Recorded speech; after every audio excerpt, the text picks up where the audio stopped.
buenas noches, bienvenidas, bienvenidos todos a Construyendo Relaciones, programa número 35 de la primera temporada, hoy día 26 de mayo de 2016.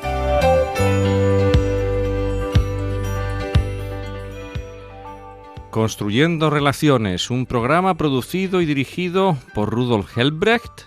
Como es costumbre, presentamos a nuestro equipo habitual encabezado por nuestro técnico de sonido Roberto Espinal, el propio Rudolf, Francesc Galván y quien nos habla, Eduard Martín, en tareas de locución.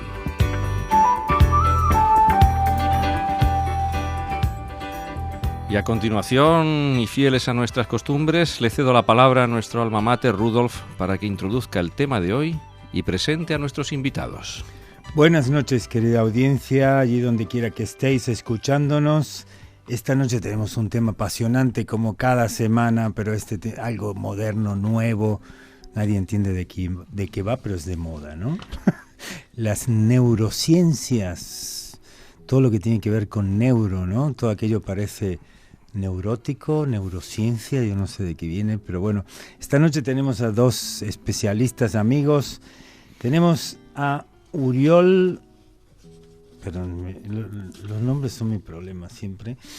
Uriol Lugo y Ana Farré, de aquí de Barcelona, que nos van a hablar de las neurociencias y de las terapias de las neurociencias. Curiosamente, la psicología va cambiando, ¿no? Ya las terapias antiguas de aquello estilo argentino, sentate en el sofá y explícame, ya va cambiando.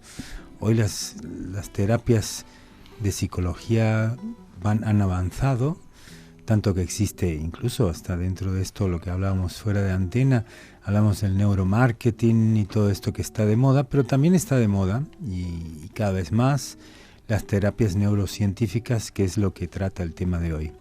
Que es increíble todo lo que se puede hacer a través de estas terapias neurocientíficas con una rapidez, ya no son estas sesiones de meses y años en el psicólogo, sino no solamente reducimos costes de la psicología, que hoy tampoco es barata, lo tengo que decir, lo siento, pero es así, pero también tenemos más eficacia trabajando con aquello que decimos el cerebro reptiliano, ¿no? Aquello que muchos quizás que no entienden es el cerebro primitivo, aquel cerebro donde guardan nuestros mensajes o nuestras vivencias primarias, aquello que captamos desde los 3, 5, 6, 7 años, como el idioma, dicen que el idioma se capta a partir de los 5 años, pues muchas cosas quedan en nuestro inconsciente, en ese cerebro primitivo en muy temprana edad y quizás nos marcan para toda nuestra vida, ¿no? Como pueden ser las fobias, los miedos, incluso hablábamos antes de muchas cosas que te suceden en el futuro, son quizás basadas en estas experiencias en esa corta edad. Entonces, primero vamos a definir un poco, para que la audiencia se entere, qué son las terapias neurocientíficas. Buenas noches, Ana. Buenas noches, Uriol. Buenas noches. Y os cedo la palabra para que nos expliquéis un poco entre los dos, que los dos son psicólogos, especialistas en terapia neurocientíficas, con un despacho, consulta, mejor dicho, en Barcelona, donde atienden con estas nuevas terapias que dan unos resultados espectaculares, he escuchado, ¿no? Sí. Pues explíquenos un poco a la audiencia y a nosotros también, que estamos ávidos de saber de qué tratan, cuáles son, porque no se trata de una terapia, sino de varias terapias que rescatáis y trabajáis con estas dependiendo de lo que sea, ¿no? Explicarnos un poco en qué se basan las terapias neurocientíficas. Sí, empezaríamos definiendo qué son neurociencias. Básicamente son las ciencias que estudian el funcionamiento del cerebro y sus mecanismos que son a diario. Utilizamos una serie de procesos mentales que muchas veces no somos ni conscientes, pero son una maravilla del funcionamiento del organismo. Entonces, tenemos un conocimiento de cómo funciona el cerebro, cómo está estructurado el cerebro, y esto lo aplicamos al ámbito de las terapias psicológicas. Tenemos un nuevo conocimiento que lo llevamos a una práctica. ¿Qué ocurre? Que entonces tenemos una serie de técnicas, metodologías, ejercicios que nos permiten hacer cambios, ayudar a la persona a hacer cambios mucho más rápidos, efectivos, profundos, como bien decías, porque vamos a la raíz del asunto, y a la vez perdurables en el tiempo. Ana, ¿y cuántas terapias hay dentro de las terapias neurocientíficas? Pues actualmente podríamos decir que hay 4 terapias neurocientíficas principales. En realidad hay más, pero hay 4. La primera sería la EMDR, que bueno, sus siglas es Eye Movement Reprocessing and Desensibilization. Bueno. Algo así, ¿vale? Sí. O sea, reproducción... del movimiento ocular. Del movimiento ocular, sí. Exacto. Para decirlo en castellano. El famoso REM. El famoso REM. Exacto, ahí está el famoso REM. Luego estaría también el Coaching Wingwave, el Brain Spotting y las TIC, que son las terapias de integración cerebral. Una pregunta. Sí. ¿Cómo evoluciona? ¿Cómo se llega la psicología en general, incluso también más particularmente en vosotros, de la psicología antigua, como decía Rudolf, de tirarnos meses y meses de sofá, del diván, hablando sobre los traumas, etcétera, etcétera? ¿Cómo evoluciona la psicología hacia ahí? ¿Cómo consigue evolucionar? Básicamente por azar, como la mayoría de los inventos, descubrimientos, hallazgos. Una de ellas, que es la fundadora y creadora del EMDR, de esta metodología, cuenta la historia de que ella estaba con preocupaciones y una tarde, mientras estaba con estas cavilaciones, andando por un paseo, que había una serie de árboles a derecha e izquierda, ella empezó a andar y iba mirando, sin pensar, en los árboles de la derecha y los árboles de la izquierda. ¿Qué ocurrió cuando terminó el paseo? Se dio cuenta que al volver a pensar en esas preocupaciones, algo había cambiado. Se dio cuenta de que sus problemas los vivía de una forma más tranquila, más relajada. Entonces se fijó en qué es lo que había hecho. Sorprendentemente había estado mirando a derecha e izquierda. Y a partir de aquí ella empezó a investigar qué era esto de los movimientos oculares. Al final es una cuestión de azar, pero lo aprovechamos para poder también hacer cambios en la práctica psicoterapéutica. Bien. Es una gran noticia, sobre todo, que haya más herramientas nuevas. Yo voy a compartir con la audiencia algo que padezco hace tiempo, que es el vértigo. Y el vértigo como sensación física. ¿Cómo se puede tratar desde el punto de vista de precisamente estas terapias tan novedosas y tan, por otra parte, eficaces y compatibles con otra serie de tratamientos? ¿Cómo se puede tratar esto para que mejoremos nuestras sensaciones, que vayamos evolucionando las personas que padecemos vértigo? Bueno, el vértigo es una fobia a las alturas, si no es nada orgánico. Y bueno, con este tipo de terapias trabajamos con los movimientos oculares de izquierda a derecha, hacemos que el paciente siga con los ojos nuestros movimientos con los dedos de izquierda a derecha. Y mientras piensa en eso que le perturba, en esa sensación, ¿no? Pues en tu caso de las alturas, yo que sé, un puente o cualquier cosa de estas. Y entonces estos movimientos oculares lo que hacen es que baja el estrés, baja un poco la emoción esta perturbadora y te relajas. Entonces, si tu cerebro está pensando en eso que te perturba mientras está relajado, como no le gustan las incongruencias, dice, bueno, pues entonces esto ya no te molesta. El cerebro no puede en este momento provocarte esa sensación emocional que se está provocando porque está focalizando en otra cosa. Exacto. Con lo cual trabajas a través de las emociones para desfocalizar el punto el que te hace daño. Exacto. Sería de alguna forma esta, ¿no? Estamos desensibilizando la emoción. Sería básicamente como ir al cine y ir a ver una película de miedo y de repente empiezas a relajarte. ¿Qué ocurre? Al final dirías, bueno, tú... O te ríes. O te ríes, incluso te puedes llegar a reír de tus propias fobias. El humor es una de las emociones que más bien van para poder superar los traumas, las fobias, el estrés, la ansiedad. Pues imagínate, estás en el cine viendo una película de miedo y te empiezas a reír o te empiezas a relajar. Al final dices, esto no es una película de miedo. Es básicamente lo que ocurre cuando hacemos ese tipo de terapias. Tú puedes pensar en ese puente, en ese ascensor, en esa azotea que tanta impresión te genera. Entonces, mientras vas siguiendo con los ojos este movimiento ocular, lo que vas a notar es que empiezas a sentir las sensaciones del cuerpo cada vez más suaves. Empiezas a sentir que las piernas ya no te tiemblan, que el corazón empieza a ir lentamente e incluso que ese miedo pues empieza a ir más de forma tranquila. Empiezas incluso a sentirte más con seguridad. ¿Qué ocurre? El recuerdo no ha cambiado, o el pensamiento no ha cambiado, pero sí su interpretación. Pero es como... Estamos hablando casi de magia, Oriol. Nos Es gusta como los decir magos, ¿no? Que quizás... O de hipnosis. O de hipnosis, no, pero es como los magos que te hacen ver algo mientras están haciendo otra cosa, ¿no? O sea, desfocalizan tu principal problema haciéndote ver otra cosa. Quizás el impulso que le llega o el mensaje que le lleva al cerebro primitivo es que te está cambiando el foco, ¿no? Sí. De alguna manera. Me gustaría destacar e enfatizar que no es hipnosis en ningún momento, contárnoslo un poquito más, porque cuando dices, sígueme los ojos, te notas relajado, te notas el corazón, solo falta decir que te acabas durmiendo. Entonces, para diferenciarlo bien, por eso, quiero que lo contéis bien a la audiencia. A ver, que una cosa tratar es... de hipnotizar a Francesc, a ver si lo lográis. La hipnosis es un tipo de terapia, pero no es lo que hacemos. También nos gusta decir que esto es la magia de la ciencia, pero es ciencia. Al final es un conocimiento que teníamos o que de alguna forma en la sabiduría popular se conocía, porque sí, viene de hace tiempo. Exacto, los ejercicios que hacemos son los que hacemos cada noche cuando dormimos, durante la fase REM. Cada noche, al dormir, pasamos por una fase de sueño profundo en la cual movemos los ojos de manera muy rápida. Esta fase es también la fase de los sueños más vívidos, donde estamos soñando o teniendo las pesadillas. Ese movimiento que hacemos es una manera de limpiar o liberar las emociones. Aquí lo que hacemos entonces en las terapias neurocientíficas o en el EMDR es replicar o emular el mismo mecanismo.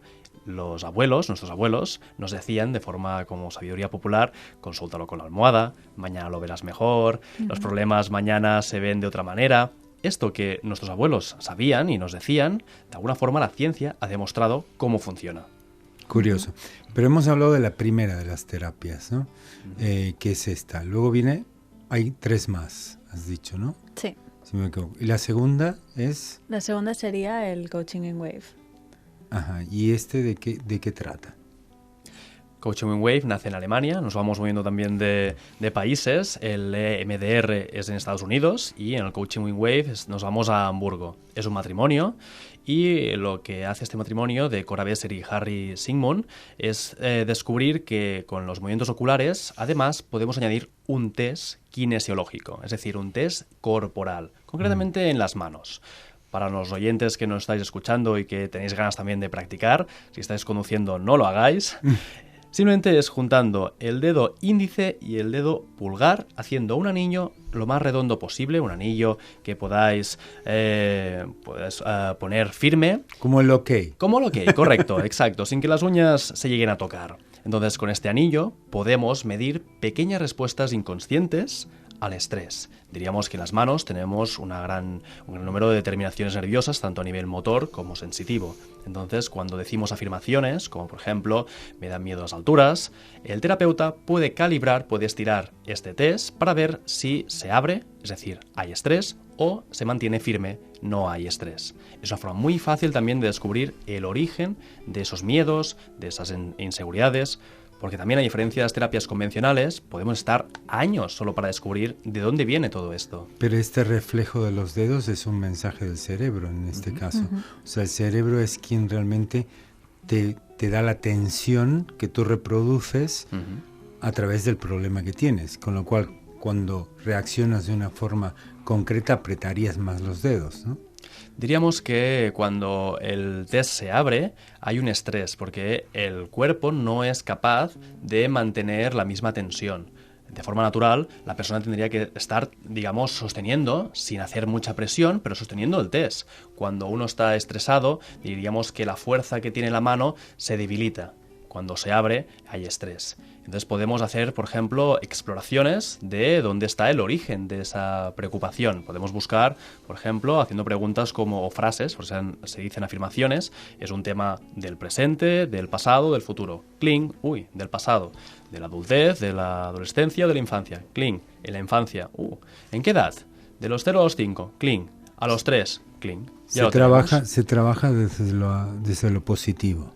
Se dicen afirmaciones en positivo. Afirmaciones en positivo. Pero eso al mismo tiempo en el cual vamos haciendo la otra terapia. Mientras yo voy recordando el trauma y voy fijando los ojos de izquierda a derecha, ¿o es paralelo o es diferente, digamos, o es otra separada?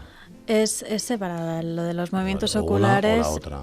O sea, los movimientos oculares también los contempla el coaching Wingwave, pero el test kinesiológico se utiliza justo antes de empezar a hacer los movimientos oculares. Lo que hace el test ese es encontrar el origen del problema, encontrar el origen del trauma, de la fobia o de lo que sea. Y a raíz de allí, entonces tratarlo con los movimientos oculares. Y todo con frases cortas, directas casi de respuesta sí o no, digamos. Exacto, sí, es básicamente esto. Y no es lo mismo trabajar una problemática o una dificultad desde el presente que desde el origen. Porque en el origen realmente es donde hay la carga, hay realmente la constitución de la problemática. En el origen, normalmente acostumbran a estar problemas de los 0 a los 6-7 años, como bien comentabas, Rudolf, que son la etapa en que los niños son como esponjas. Para los oyentes que tengáis niños o niñas de estas edades, o tengáis también conocidos de estas edades, es muy importante que seáis también precavidos, porque los niños en esas edades absorben las creencias, los hábitos, las conductas, los miedos. Los miedos muchos son aprendidos. Así es. Sí, también, si algún oyente que esté pensando en sus propios miedos, os podéis preguntar si algún familiar también tenía el mismo miedo.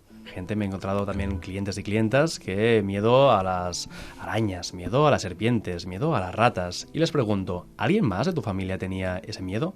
Ostras, ahora que lo dices, mi madre también tenía miedo a las serpientes y mi abuela también tenía miedo a las serpientes. Ah, qué curioso.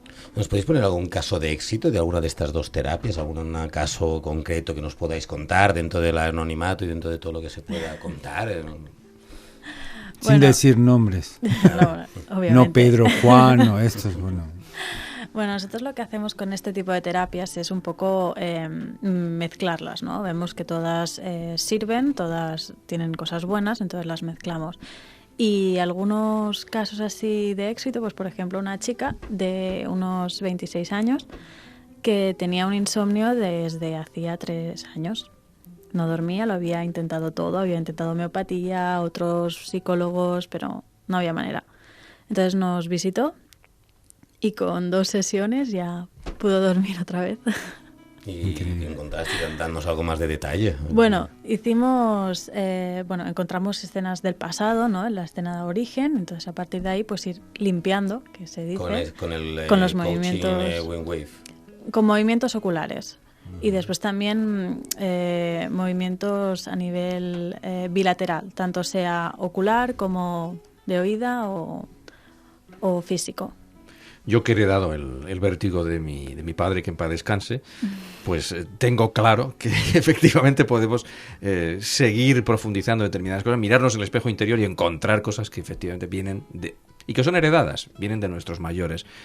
Tanto si es fóbico como si es traumático, entiendo que la terapia neurocientífica puede ayudar muchísimo a detectar el origen y sobre todo a afrontar estas cosas que tanto nos impiden el bienestar presente, ¿no? Porque vienen de atrás, ¿no? Exacto. Nos gusta utilizar también la metáfora o la idea de la mala hierba. Diríamos que las terapias convencionales, que están más centradas en el presente, sería como coger unas tijeras de podar y cortar un poco las hojas de esa mala hierba. ¿Qué ocurre? Al cabo de unos meses vuelve a crecer. Durante unos meses quizá la persona ha podido volver a estar tranquila, relajada, pero claro, la vida no es todo plano, llano y fácil. A veces pues hay otra vez estímulos que son estresantes. Entonces, con las terapias neurocientíficas, como vamos a la raíz, lo que hacemos es arrancamos la mala hierba, cogiendo las raíces. Quitas el virus del disco duro. Exacto. Totalmente. Estamos reprogramando al cerebro, estamos haciendo que haya una reconsolidación de nuevos recuerdos positivos. Y los cambios, muy importante también aquí, son a nivel neurológico.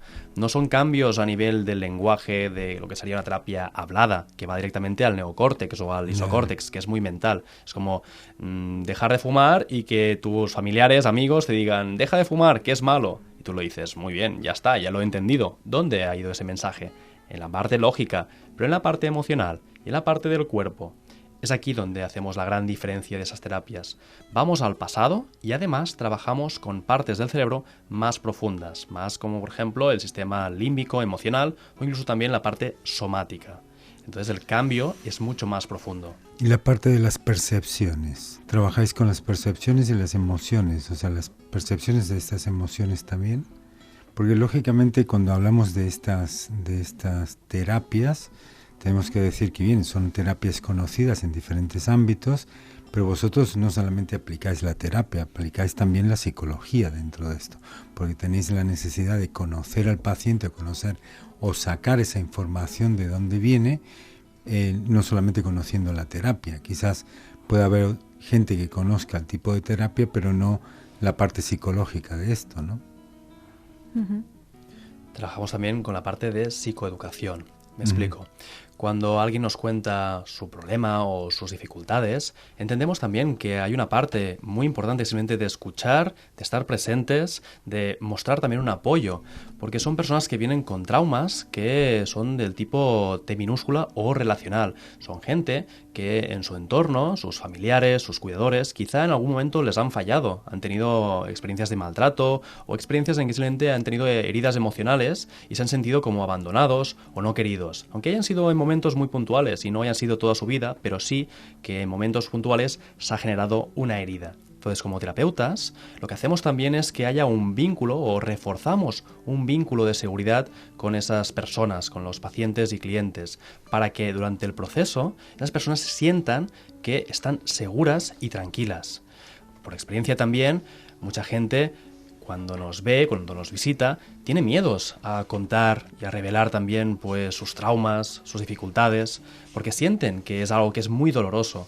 Por eso es muy importante también que la gente que nos escucha sepa que un buen profesional, y hablando ya en general, es alguien también con el que te tiene que transmitir seguridad. Te tiene que transmitir que estarás protegido, protegida y que continuamente vas a contar con esa persona a lo largo de todo este proceso.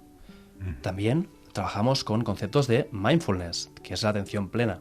Cuando estamos trabajando con otra técnica que es el brain spotting, que ahora también introduciremos, trabajamos con la observación de las emociones. Explicamos que las emociones no son ni buenas ni malas. Son emociones. Son emociones. Y cuando no las hacemos caso, cuando las evitamos, entonces las emociones es cuando crecen. También nos utilizamos la metáfora del cuadro de mandos de un coche, de las señales de un coche. Cuando te sale la señal de aceite, hay personas que deciden pues no hacerle caso o incluso de ponerle ahí una enganchina. No, yo no quiero ver esa emoción. No, esa emoción está ahí presente. Esa emoción de rabia, de miedo, de tristeza, está ahí. Y te está avisando de que hay algo que no va bien o que hay algo que te está afectando. También el cuerpo. El cuerpo nos habla. Cuando tenemos un dolor de espalda, el dolor te está diciendo, puede ser hay emocional, algo, puede ser emocional, claro. Te está diciendo, hay algo que no va bien, algo que te está haciendo daño. Y trabajamos con la observación y la aceptación de esta parte. Entonces empezáis con una parte más de mindfulness en la cual detectas la emoción, entiendes la emoción y eres consciente de esa emoción, que eso es lo básico del mindfulness, digamos, ¿no? Ser consciente de esa emoción y a partir de ahí la tratáis. Y a partir de ahí es como la gestionáis, digamos, ¿no? Exacto, sí, sí. También hablabais, antes has dicho un trauma con T minúscula. Cuéntanos un poco, cuéntale a la audiencia, contarle, por favor, Ana, esta diferencia entre T mayúscula, T minúscula de los traumas. Bueno, los psicólogos decimos... ¿Trauma o traumón? Pedazo de trauma. O pedazo de trauma. Sí, los psicólogos decimos que hay dos tipos de trauma, los traumas con T mayúscula y los traumas con T minúscula. Los traumas con T mayúscula pues son los grandes traumas, ¿no? El traumón que dices tú. Un accidente de coche, una catástrofe natural, haber vivido una catástrofe natural, haber vivido una guerra, un ataque terrorista. Son hechos que han ido directamente secuestro, a etcétera, sí. ¿no? Los refugiados, vaya, que están viniendo ahora, está Esto es trauma con T mayúscula. mayúscula. T mayúscula, exacto.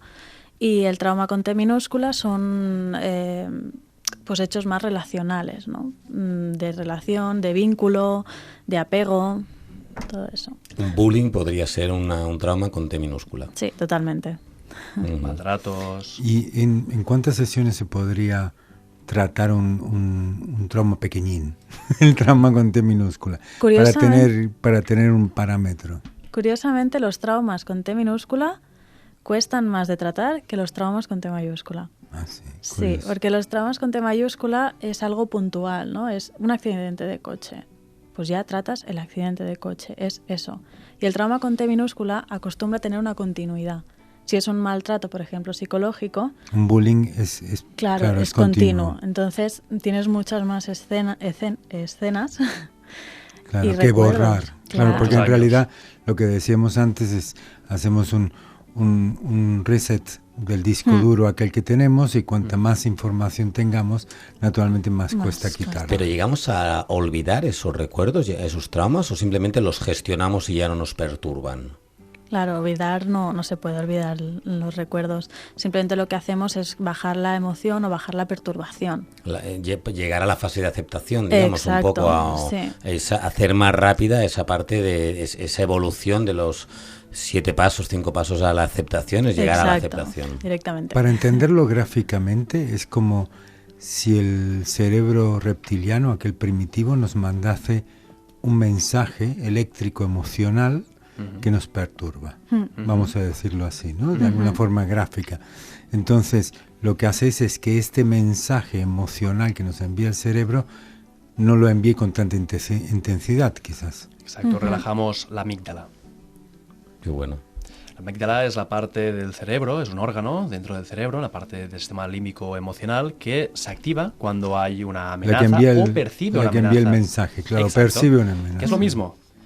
Ahí, si percibe una amenaza como si fuera realmente un peligro, lo va, y aunque no lo sea, lo va a interpretar como si lo fuera. Entonces lo que hacemos antes es que esas terapias relajan la amígdala, calman la amígdala, ya no lanza esta amenaza, ya no lanza esta señal, entonces nos vamos relajando. Y diríamos que no es que borremos la experiencia, no tenemos la varita de Men in Black, no hacemos un flash, pero sí que hacemos que el hecho de que las emociones empiecen a transformarse, a moverse incluso, que por ejemplo de la rabia nos lleve a la tristeza, de la tristeza quizá nos lleva a la molestia, de la molestia nos lleva a la tranquilidad, y de la tranquilidad quizá a la aceptación. Y ahora, a mí lo que me hace olvidar siempre es la buena música, y siempre la de Elton John con el tema Healing Hands, manos curativas, dedicado con todo el cariño del equipo de Construyendo Relaciones para quienes curan y quieren ser curados.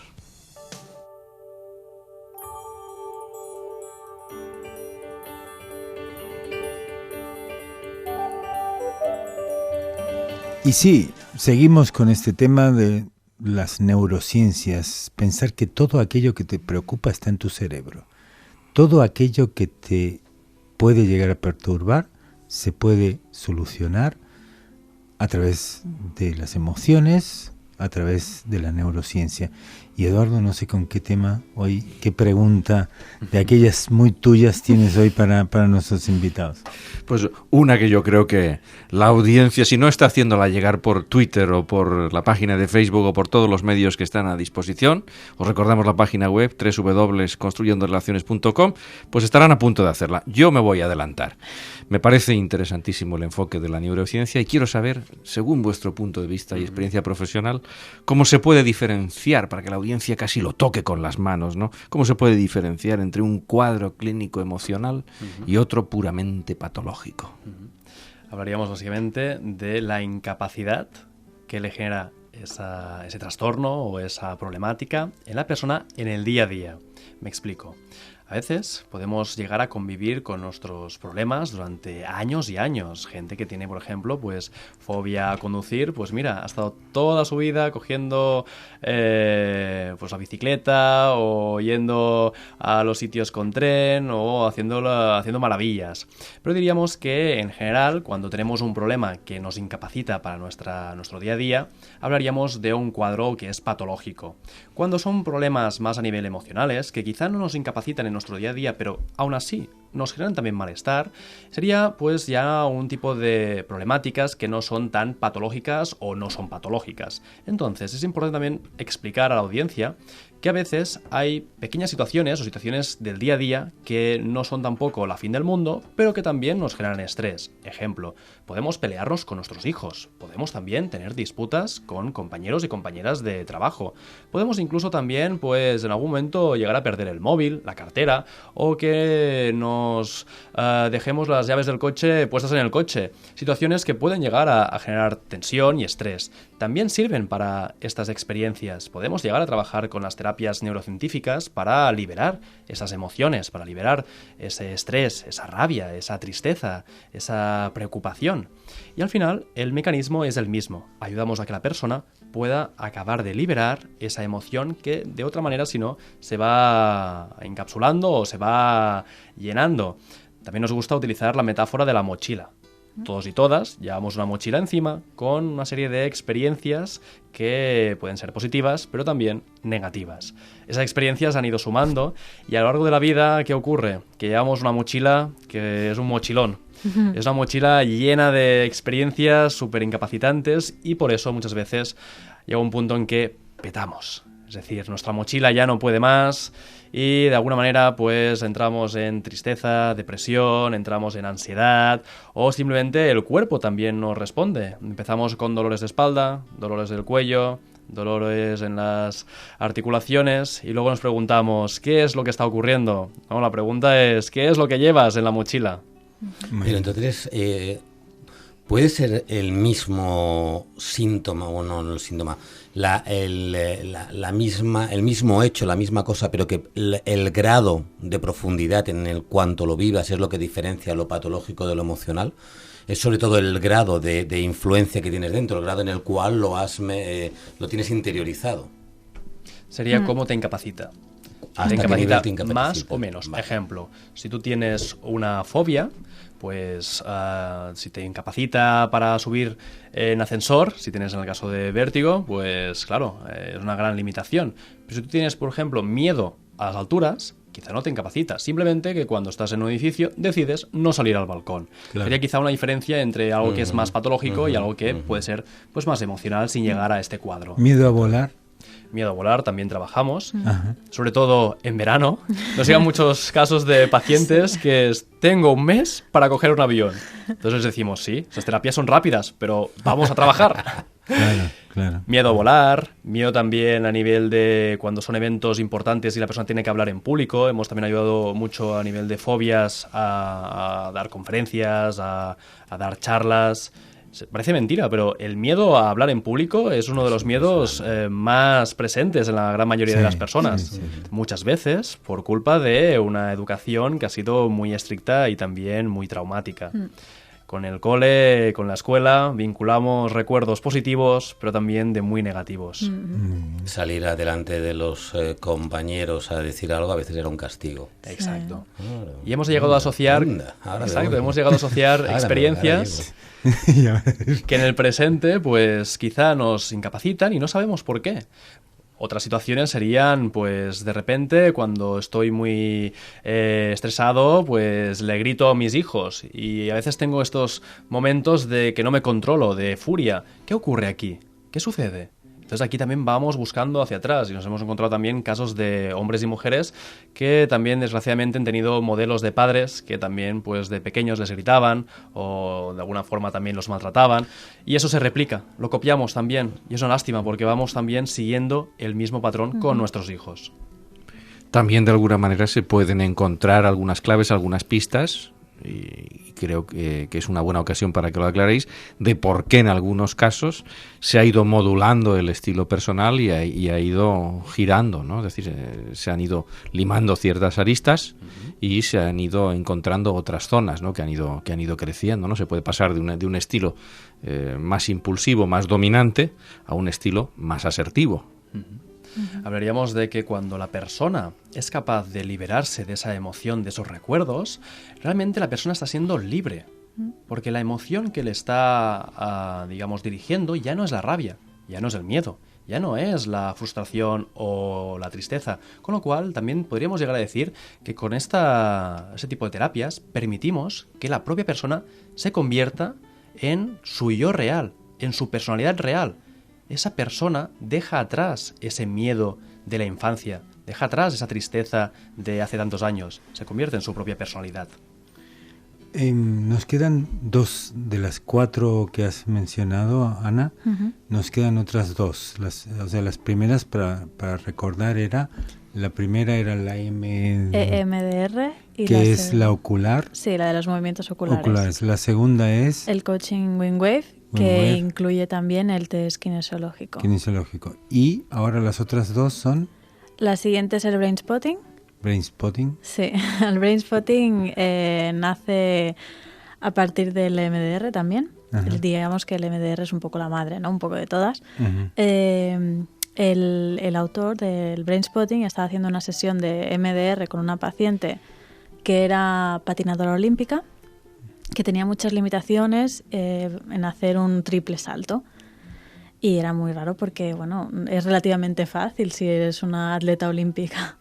Entonces estaban haciendo la sesión con los movimientos oculares y se dio cuenta que no seguía bien el movimiento de izquierda a derecha. Había momentos en que el ojo tenía como unos pequeños saltos o bloqueos y no lo seguía bien. Entonces el autor, que se llama David Grant, decidió quedarse quieto en uno de estos puntos oculares y vio que la paciente entraba directamente a la experiencia. O sea, era como un punto de acceso a la experiencia como directa. Una puerta que se abre ahí. Totalmente, una ventana de acceso.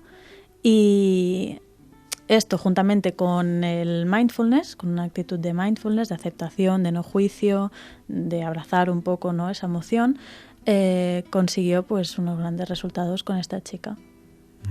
Y bueno, para encontrar los puntos oculares donde hay mayor activación o que nos hacen entrar directamente a la experiencia o al recuerdo, utiliza una vara, que no es que sea de Harry Potter, pero un puntero, bueno, sí. Un puntero, pero casi, ¿no? Sí, Mágica. casi, porque bueno, hace un poco de magia. Y entonces pues explora todos los puntos oculares, el eje X, que sería el horizontal, y el eje Y, que sería el vertical. Y cuando el paciente siente una activación a nivel física, queda parada ahí en la vara y entonces ahí trabajan. Es un poco a lo contrario de lo que se suele decir, ¿no? Que la emoción te lleva al cuerpo y se lo somatizas. Entonces, en este caso, primero buscáis el punto del ojo, de la mirada, o sea, primero la parte somática, la parte de física, que te lleva a un recuerdo en concreto. Es que el cuerpo es el más primario, es el que nos avisa siempre. Bueno, esa es la forma cuando te hacen una pregunta del recuerdo de lo de ayer, que miras a los ojos en algún punto, ¿no? Sí. Y recuerdas el pasado, ¿no? Sí. Como tú decías en una conferencia, ¿qué cenaste ayer? Déjame pensar, y miras para otro lado, ¿no? Exacto, las posiciones oculares, no solo los ojos, no solo captan la información del mundo externo, sino también del mundo interno. Un poquito el brain spotting para que los oyentes se pongan también en situaciones cuando en alguna ocasión se han quedado mirando en el horizonte. Punto del cerebro con la sería mirada, la traducción, sí, ¿no? Sería el brain spot o punto del cerebro.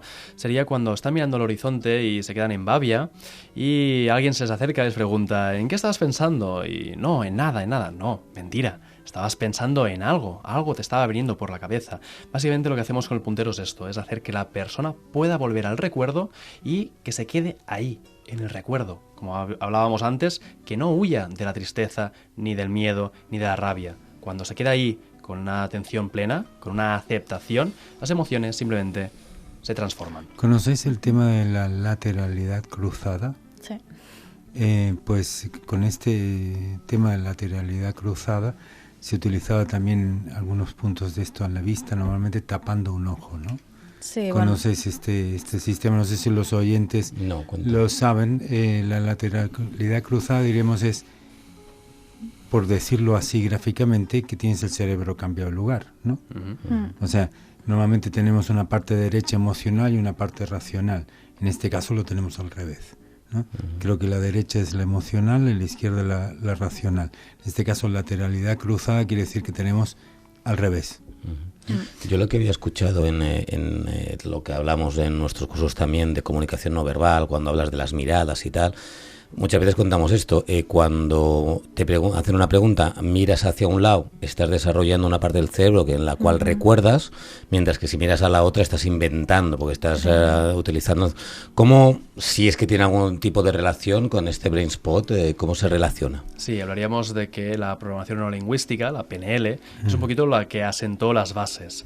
Aún así, tal y como comentaba también Rudolf, con la lateralización cruzada, lo que también nos explica las TIC, TIC, aquí entraríamos ya en la última, esas técnicas de interacción cerebral, es que cada uno de los hemisferios están en comunicación con el derecho con el izquierdo, a través del cuerpo calloso, que es como una especie como de autopista, y que un hemisferio procesa un tipo de información y el otro, pues otro conjunto de información. El derecho, como bien has dicho, es más emocional, más holístico, más general, más también del cuerpo, y el izquierdo es más a nivel lógico, racional, y también de serial. esa forma comunicas. Exacto.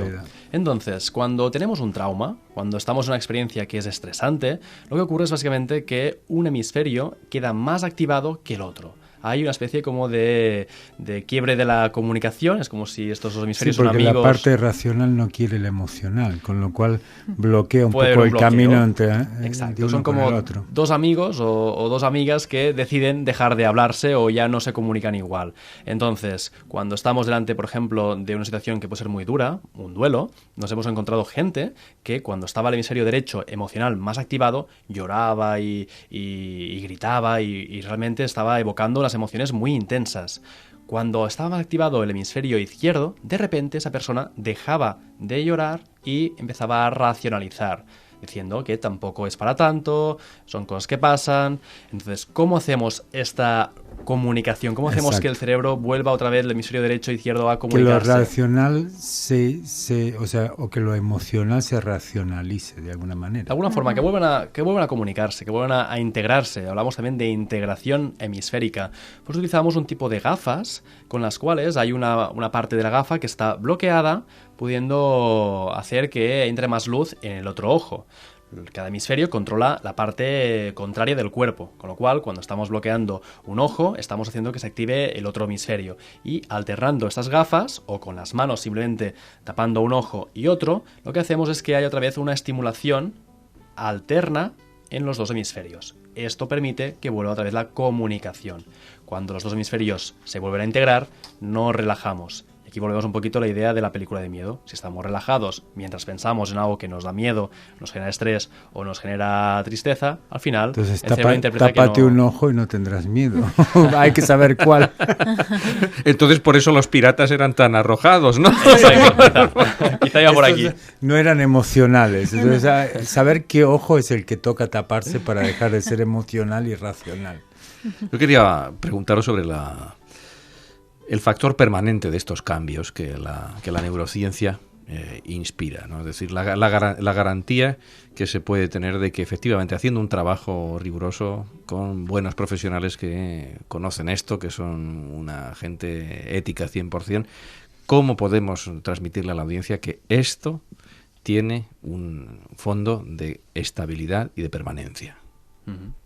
La prueba más eficiente y eficaz es que la propia persona, al volver a pensar en ese suceso doloroso, sienta, por su propia forma de expresar, que ese dolor, esa emoción ya no está.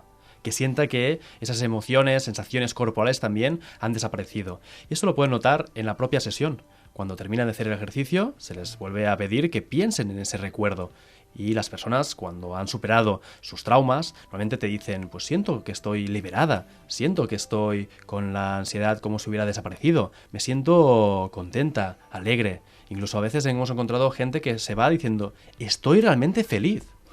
Cuéntanos, darles a la audiencia, danos a nosotros algún pequeño tip en estos 2 minutos que nos quedan, algo que podamos hacer en casa para mejorar un poquito nuestros traumas con T o con mayúscula, minúscula. Recomendaríamos que obviamente trabajasen con nosotros o con terapeutas expertos en estas técnicas. Aún así, también en casa, lo que podéis hacer es que delante de una situación que sea dolorosa, tampoco que sea extremadamente, porque tampoco queremos que cada uno se haga su propia terapia, porque diríamos que cuando uno tiene el brazo roto, tiene que pedir a alguien que le ajuste el brazo roto.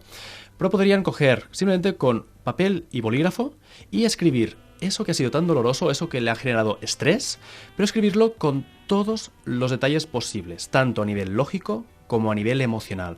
Cuando hacemos una escritura en la que estamos plasmando elementos lógicos y emocionales, estamos haciendo que los dos hemisferios vuelvan a comunicarse. A mí este trauma me ocasiona, o yo siento esto, yo siento esto. Exacto. Esa discusión con mis hijos ha ocurrido de esta manera, yo he dicho esto, es muy lógico, es el lenguaje, esto me ha hecho sentir triste, frustrado, furioso, furiosa. Racionalizar las emociones por escrito, diríamos. Sería una forma de, en parte racionalizas, pero en parte también lo que estás haciendo es soltar, liberar. Sí, liberar. Cuando estamos escribiendo, estamos también haciendo que nuestras emociones puedan también liberarse de nuestro cuerpo y identificarlas. Poner palabras. Claro.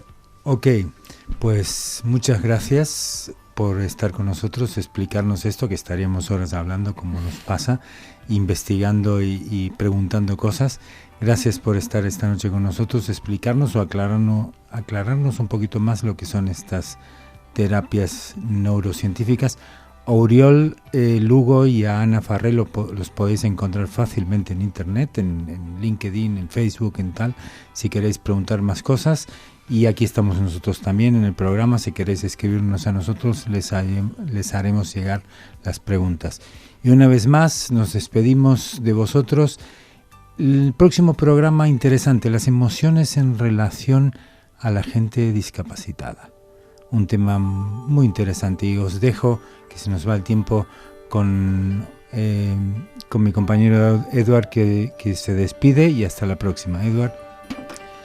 Querida audiencia, gracias por seguirnos tan fielmente en la página web, en las redes sociales, nuestra página de Facebook, la de Twitter. Os recordamos que tenéis en la página una espléndida tienda online y también tenéis, por supuesto, los test DISC, que son más que recomendables. Gracias a nuestros invitados de esta noche y, como no, al equipo del programa en su conjunto, encabezado por Roberto Espinal, nuestro técnico de sonido, nuestro alma mater Rudolf Helmbrecht, Francesc Galván y quien nos habla, Eduard Martí, nos manda un cariñoso saludo. Muchas gracias. A continuación anunciamos el programa que ya sabéis que toma el relevo de Construyendo Relaciones, nada menos que Luces en la Oscuridad con Pedro Riva. Hasta la semana que viene, seguid construyendo sólidas y hermosas relaciones. Abrazos y hasta pronto. Chao. Lea elmundofinanciero.com. 70 años ofreciendo la información económica y financiera más solvente. Falguera Optics revisa tu vista. Ofrece asesoramiento personalizado, visual y estético con las primeras marcas en diseño y moda. Visítanos sin compromiso en calle Casanova 78 de Barcelona. falgueraoptics.com.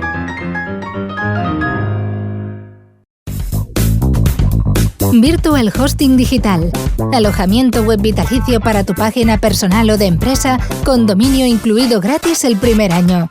En vhd.es, la mejor solución con servicio personalizado.